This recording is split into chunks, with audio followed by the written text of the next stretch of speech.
I'm called Geralt. Geralt of... No, only Geralt. Geralt of Nowhere. I'm a witcher. My home is Kaer Morhen, Witcher's settlement. It was a fortress. Not much remains of it. Kaer Morhen. That's where the likes of me were produced. It's not done anymore. No one lives in Kaer Morhen now. No one but Vesemir. Who's Vesemir? My father. Why are you so surprised? What's so strange about it? Everyone's got a father, and mine is Vesemir. And so what if he's not my real father? I didn't know him, or my mother. I don't even know if they're still alive, and I don't much care. Who is Vesemir? Good question, and there are many answers.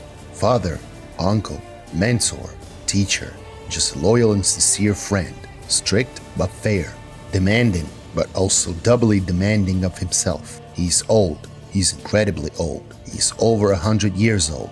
They say he's older than Kaer Morhen itself. Nonsense, of course. How can a person be older than an ancient fortress? Or can he?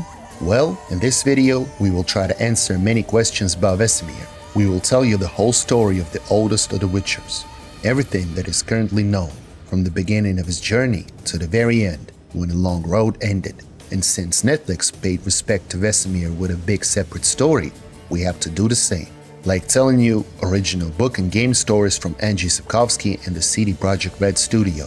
We're gonna conduct a real investigation and collect all currently available information together. You're on the Old Witcher channel. Before we begin, as always, we would like to express our gratitude to the channel supporters. Thank you guys. Your support helps to develop the channel. We also encourage everyone else to check out our Patreon. You're gonna love it there. And finally, we begin the story of a Witcher from the School of the Wolf named Vesemir.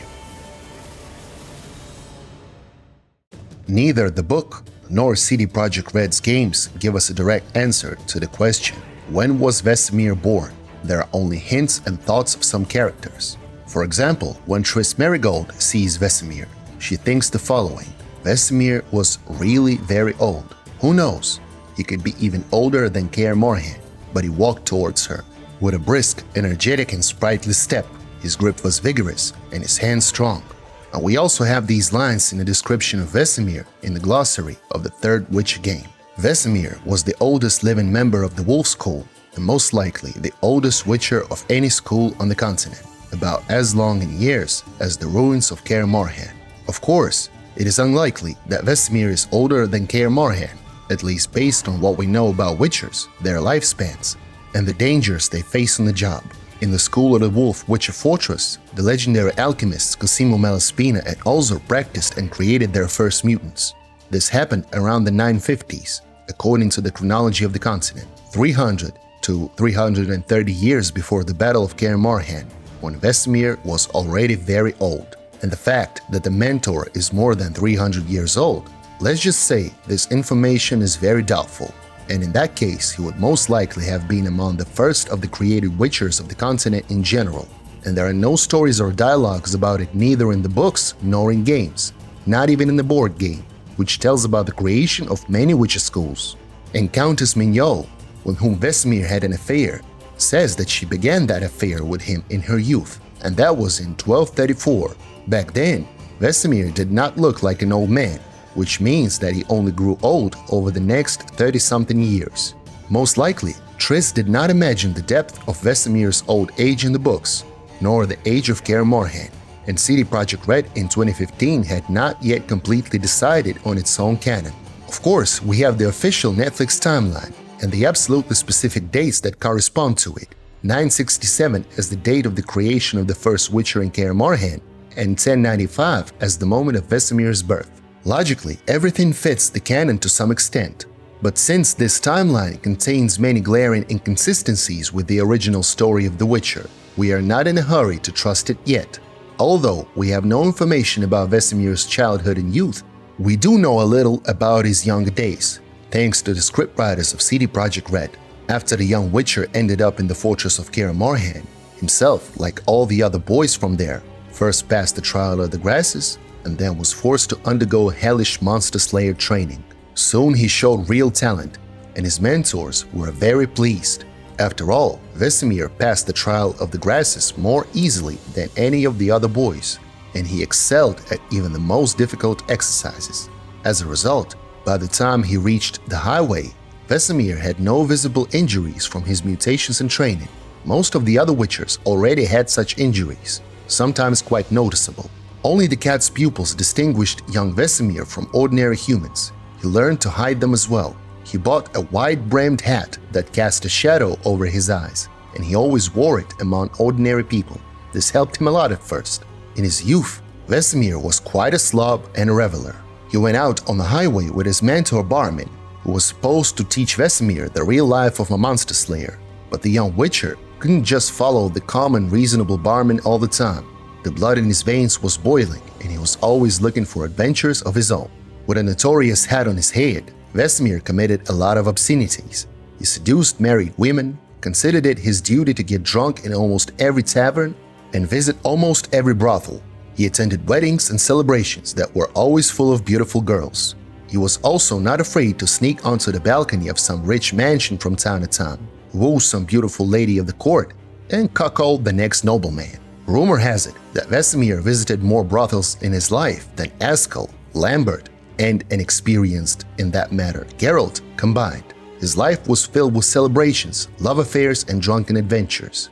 In the short breaks between all this, the Witcher did not forget his main work together with a notorious mentor, Barman. The latter, of course, was often angry with his student and punished him by forcing him to spend hours cleaning swords or removing the remains of some monster from his armor or from the land. But he was not too harsh, for he knew that Vesemir's youth would end very soon. The Witcher's fate cannot be happy, and so every moment of blessed carelessness weighs more than gold, and in an instant everything stopped, as it usually does. We don't know exactly what happened then. It is said that Vesemir lost a friend because of his nocturnal adventures. The work of the Witcher, if it does not destroy the life of the Witcher himself, may well end the fate of those close to him. From the moment this happened, Vesemir did a lot of thinking and finally began to grow up. He reconsidered his views on honor and duty. He became more reserved and calm. With each new death he saw and had at least an indirect connection to, the Witcher matured faster and faster. There were no more illusions. The work of a monster slayer became paramount. After all, in theory, all these deaths could have been avoided if Vesemir had been more experienced, calmer, more confident, stronger. In the end, the highway brought the Witcher back to Kaer Morhen at a great cost. Life changed him. Instead of joy and fun, it gave him not only pain and suffering.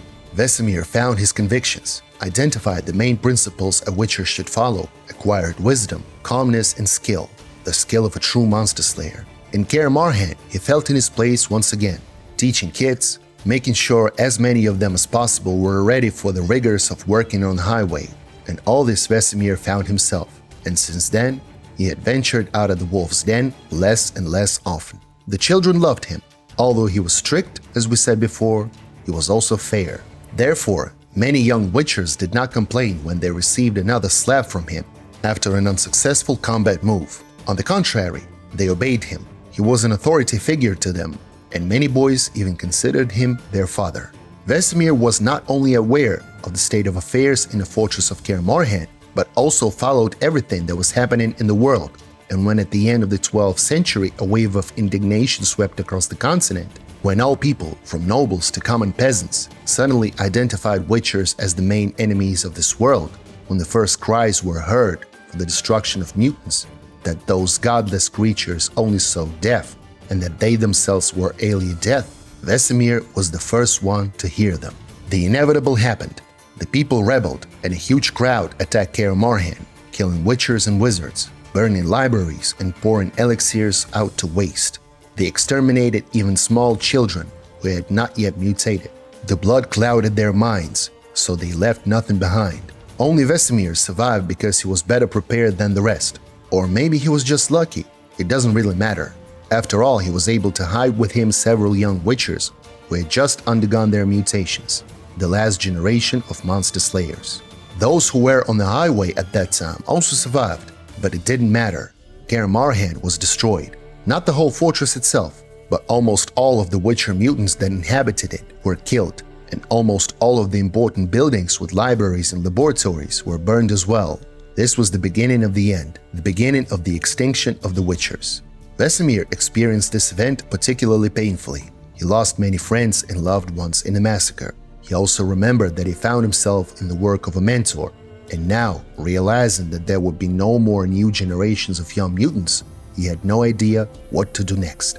To begin with, of course, he had several other young people who had already experienced mutation and who needed to be trained in the Witcher's craft. But Vesemir also began to actively take Witcher orders again. And finally, in a new phase of his life that now had no particular end goal, the Witcher found his strongest love. She was a noble girl, a real countess, beautiful and unattainable to ordinary men, for everyone except Vesemir.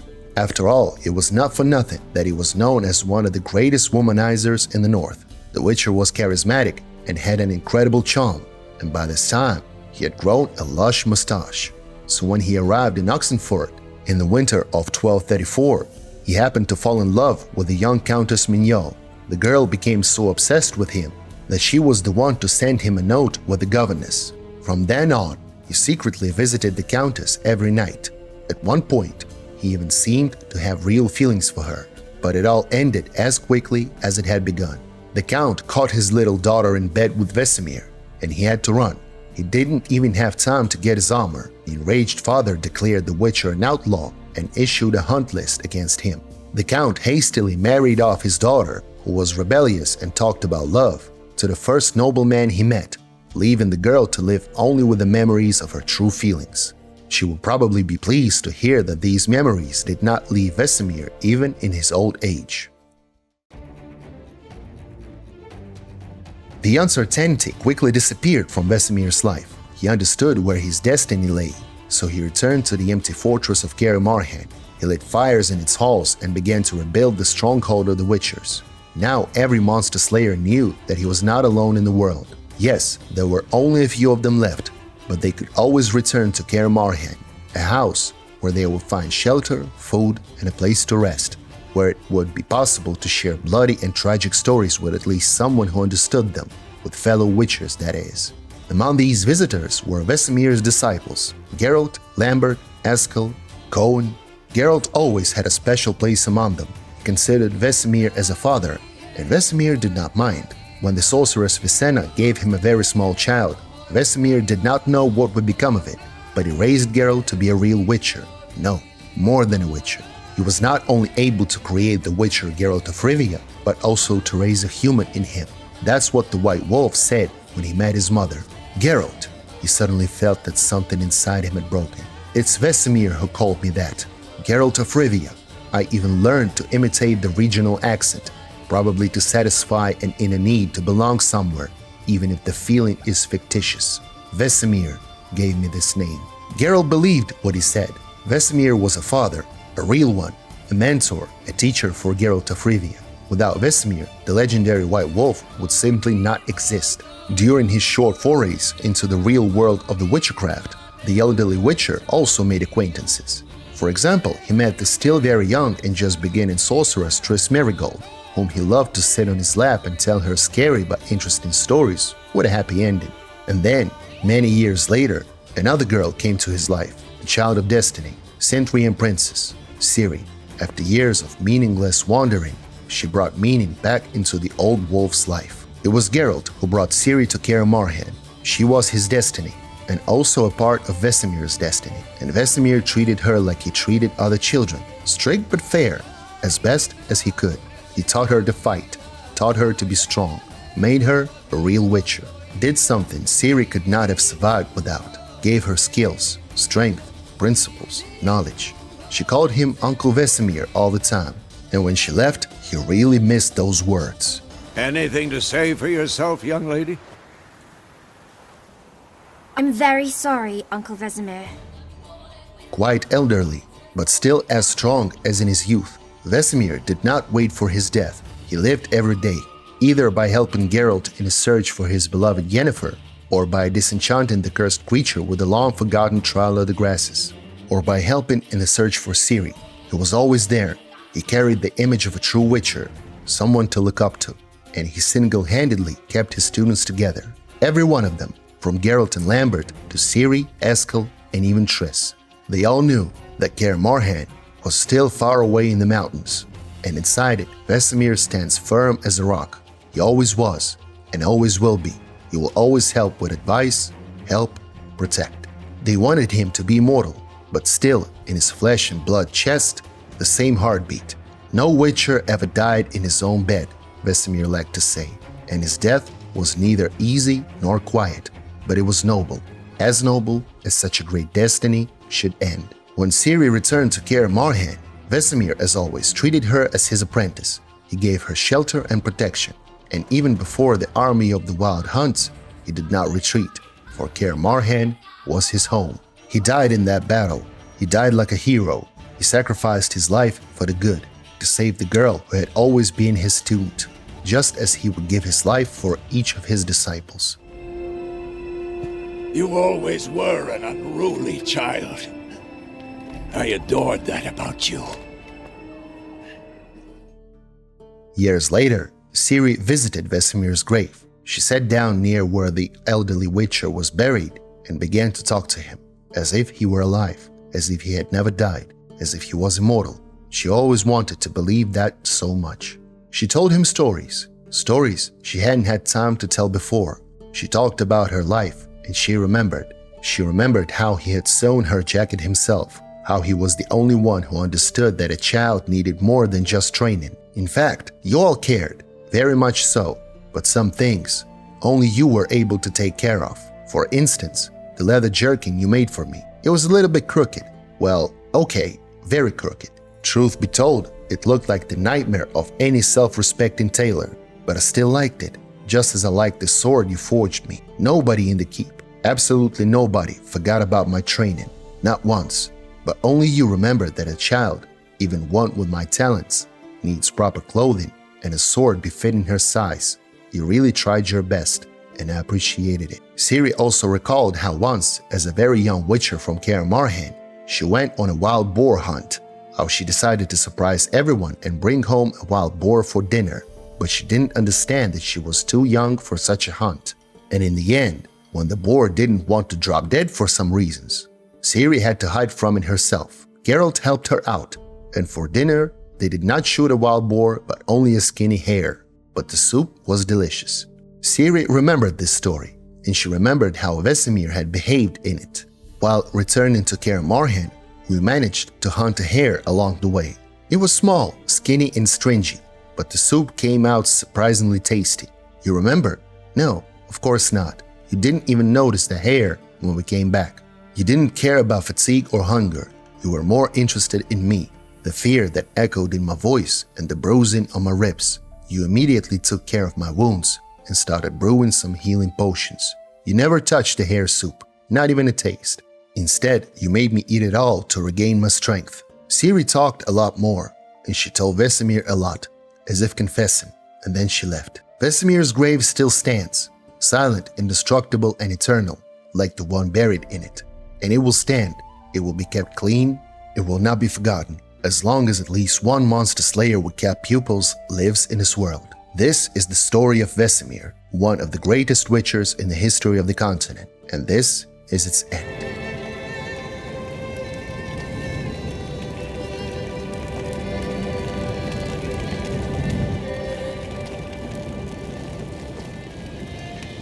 Don't blame yourself. No Witcher's ever died in his own bed. What do you guys think of this video? Be sure to write about it in the comments. What do you think about Vesemir? How did you guys take his death? Don't forget to subscribe to the channel, like, comment, the bell, all that, and may you always be happy. Some special thanks to the patrons, but also to everyone who just watched this video to the end. See you soon when the old Witcher speaks once more.